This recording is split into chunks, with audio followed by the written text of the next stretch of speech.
When I was in college, I was out and about with my then boyfriend. We had gone to dinner and then went to Walmart to get some typical college food so we could survive a Sunday in.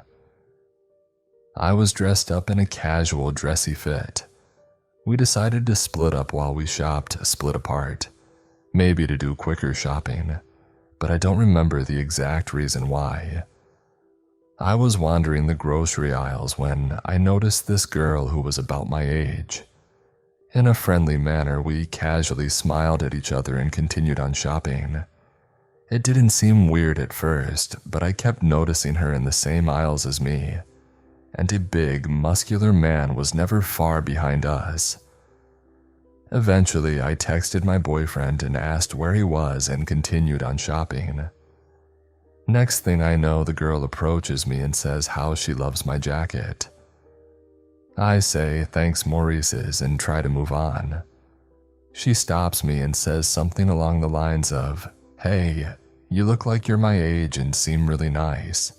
I just moved here for a new job and company my friends and I are starting," and tried to ask me questions about where I was from.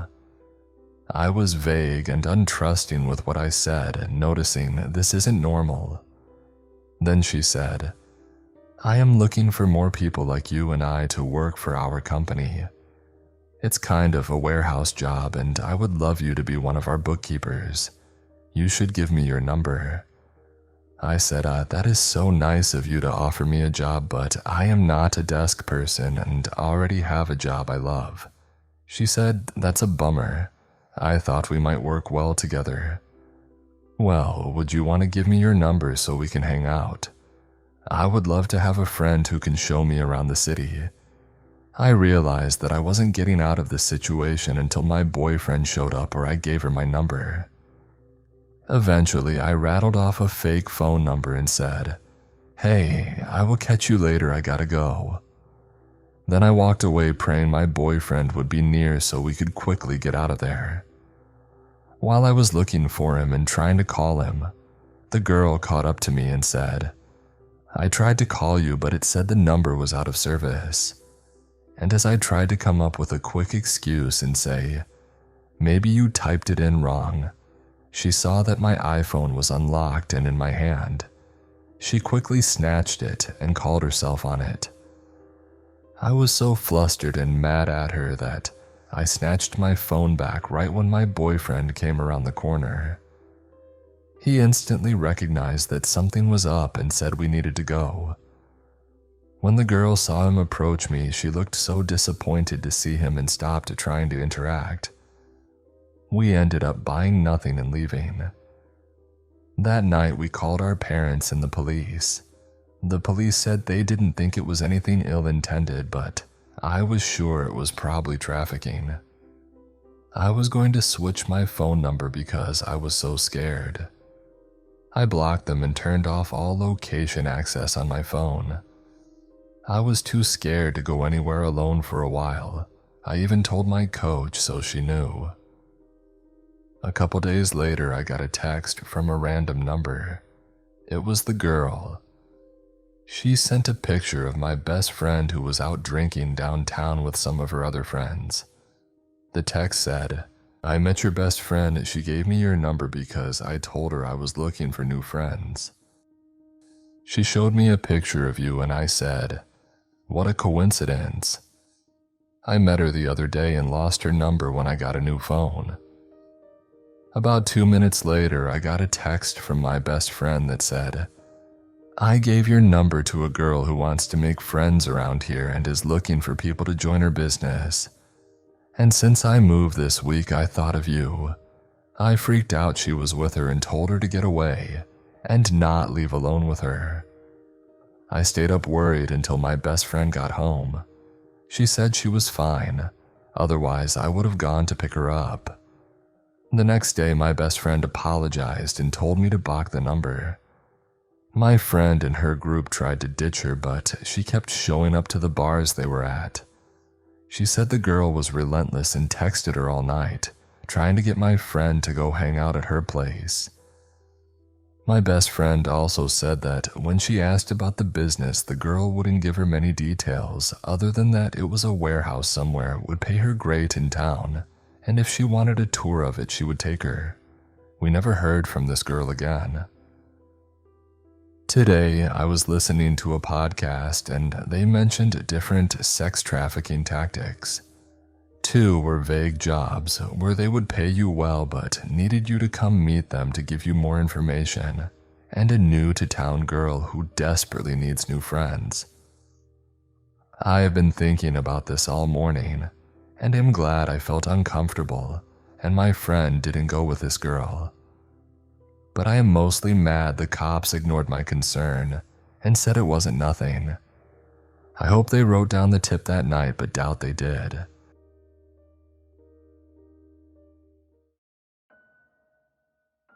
My friends, Jessica, 27 female, and James, 30 male, have been together for 6 years and have lived in their house for over a year now. I am over quite often. I have been friends and co-workers with Jessica for 4 years. They are wonderful. They have kinda adopted me and they keep me alive by feeding me a few times a week. So I was over for dinner after work a few weeks ago. We all got to their place within minutes of each other. We all drank and caught up. After a little while, James goes outside to grill up some steaks, comes in and asked why I kissed the door. I'm pretty confused and go over to the sliding glass door where he is. Sure as the world, there is a kiss print on the outside of the door, lipstick and everything. A few things. James and Jessica are both shorter than I am. He's about 5'8", she's 5'2", and I'm 5'11". The kiss print was at a height that if I popped up on the balls of my feet, I could reach that spot with my lips. Far above where Jessica could reach, and as much as I love the thought of James in bubblegum pink lipstick, he couldn't reach it either. I haven't worn makeup in many years. I don't even own lipstick. I think I have some mascara and an ancient eyeshadow palette. They both thought it was me playing a prank. After all, Jessica owns lipstick. I could have just been trying to freak them out. Spoilers, I'm not. But I am a smoker, so I do frequent their back porch through that door. Besides, it's pretty difficult to get on their porch. We got 3 sides right. Well, the right side is sort of a balcony with a 30-foot or so drop. The left side has a 10-foot drop with a fence, and inside the fence is immediately James's grill and some workout equipment. It's a pretty narrow space and wouldn't be easily navigated with all that junk there, plus it's pretty high up. The front of the porch would be the easiest way to get in, but you would have to be dedicated. They have thick, tall boxwood hedges along with a fence, so you'd get pretty scraped up. So at this point I'm thinking that Jessica just climbed up on a chair and kissed the glass. She's pranking me.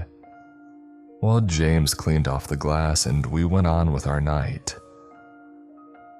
A few nights later, I'm back at their place and I was going out for a smoke when I saw a kiss on the glass in the same place with nude shade lipstick.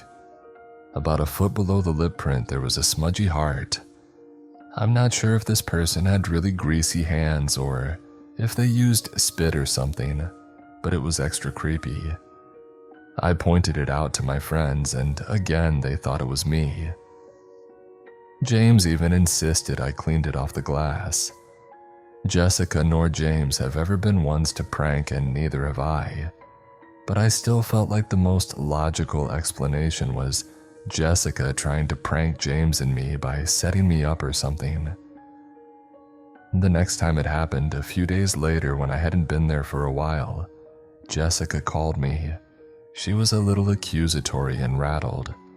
I do have a key to their house, and she asked if I had used it to kiss the glass again, because when they woke up she noticed that there was a lip print on the door. I told her it wasn't me and she let it go, but I could tell she still thought it was me. At this point, I'm not really thinking it's her. Like it could be, but it definitely seems like it's time to give it up already. She seemed genuinely mad at me and it didn't seem funny at all. It happened a couple of more times. Once more while I was over, then there was a break for about a week, and then again when I hadn't been there. I had to go to another state for work, and while I was gone, Jessica video called me. She saw me in my hotel room and just started freaking out. She said this whole time she was really holding out hope that this was me. Even though it wasn't funny, at least it wouldn't be terrifying. Alas, I am 1,000 miles away and there is a kiss print on her back door with a heart underneath. She apologized to me for being so adamant that it was me. She just didn't want to be wrong. I told her it's okay, but to call the police, she did. They came several hours later, looked around for 5 minutes and pretty much told her that's weird. Told her she can take pictures and submit them online to them, and said they probably came through the hedges and over the fence. Thank you, you two specific boys in blue. Big help. So we are all completely freaked out. I suppose it's possible that it is her and or James and neither of them know when to call it quits, but I really don't think it is. Someone is really dedicated to give them kisses. They ordered a camera.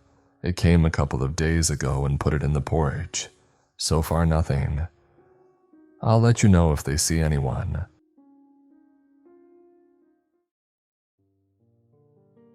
So my friend and I are underage and a little buzzed from party hopping all night.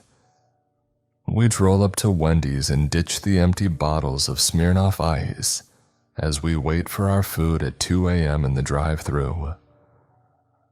I had no idea that it was illegal to be out past a certain time if you were under 18, unsupervised, and it's past midnight in Arizona. I catch a text from a friend and she asks me to get her order and she will meet at this intersection and eat with us. Okay, sounds chill enough. I get to the intersection and there aren't any gas stations or grocery stores, just some creepy office buildings and a dirt lot. I stupidly picked the dirt lot to wait for my friend who calls me and is like, "Hey, I am at the intersection, are you okay?" I'm like, "Yeah, oh, I see you." And she's like, "Is that you with the cops behind you?" And I was like, "No." Only to discover that, in fact, cops were behind me. Luckily, the car smelled like food and not booze and cigarettes. But this cop knew I was under the influence and I had a large bottle of rum that had already been opened that I tried desperately to hide under stuff from my car before he knocked on my window. He's not stupid. And it's freaking Arizona. No one gets away with a DUI in Tent City Central. This cop asked me and my friend for our parents' phone numbers.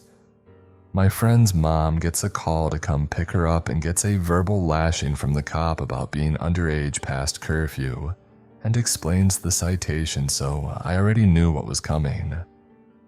I, however, didn't have a voicemail set up on my new Nokia Fat phone and refused to give my parents' house phone, back when those were still everywhere. I told him they simply didn't have one, only a cell number, and I put it to silent as he repeatedly calls. I tell him they are probably out with friends themselves, and the cop says okay, explains the ticket to me. I think I'm going to get away scot-free when he says he's going to follow me home.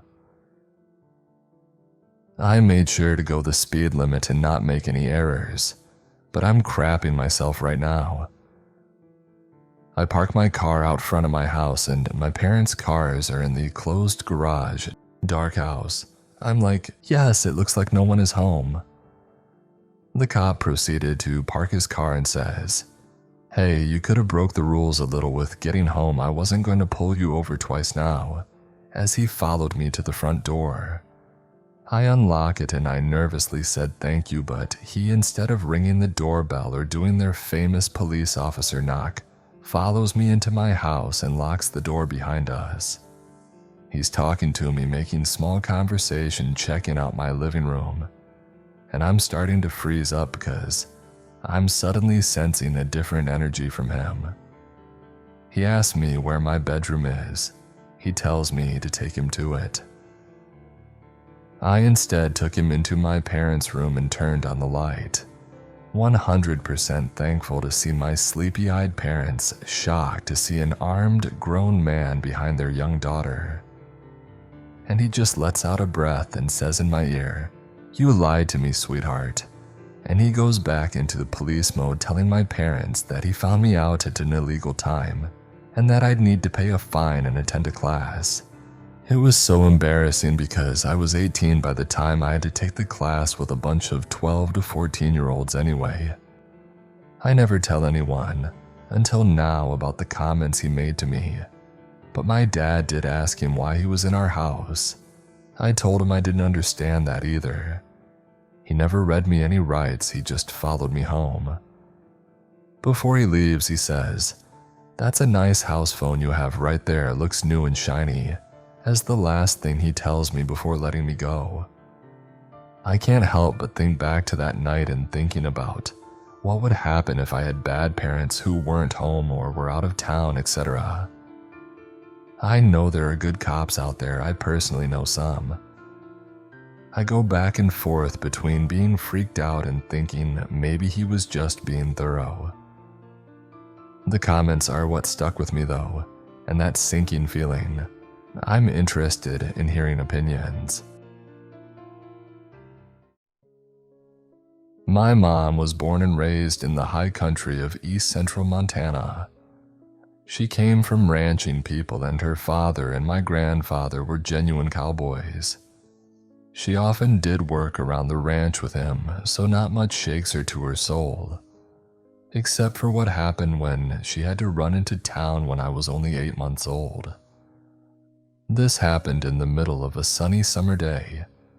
The ranch she was raised on was almost 2 hours away from the nearest town. You had to drive north on a highway for 30 minutes. Then you had to drive on a dirt road for another 45 minutes across the Montana high country to get to the ranch where she was raised. I'm emphasizing this because it not only shows how far out into absolutely nowhere she lived at the time, but it plays into why this story becomes so disturbing. My mom had to run into town to get groceries and baby supplies for me. She was driving on the long and isolated dirt road back to the ranch when she reaches into her purse on the passenger seat to get something.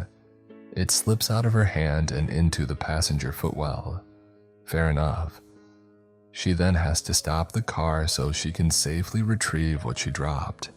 She grabs it, and as soon as she sits back up, she looks into the rearview mirror and sees a man about 100 feet behind the car running at her. Needless to say, she puts the car back into gear and gets the hell out of there. As she's looking back at me in the car seat making sure that I'm okay, she sees the guy give up running after her and run back into the ditch to hide. Of course, when she gets home, she tells her mom and dad or my grandparents about what happened, and they are stunned. Here's where it gets disturbing, at least psychologically. My mom didn't see any cars or trucks parked along that dirt road for the entire way to the ranch. She also didn't see any people walking along the highway or the dirt road, which raises even more questions. How did he get out there? Why was he out there?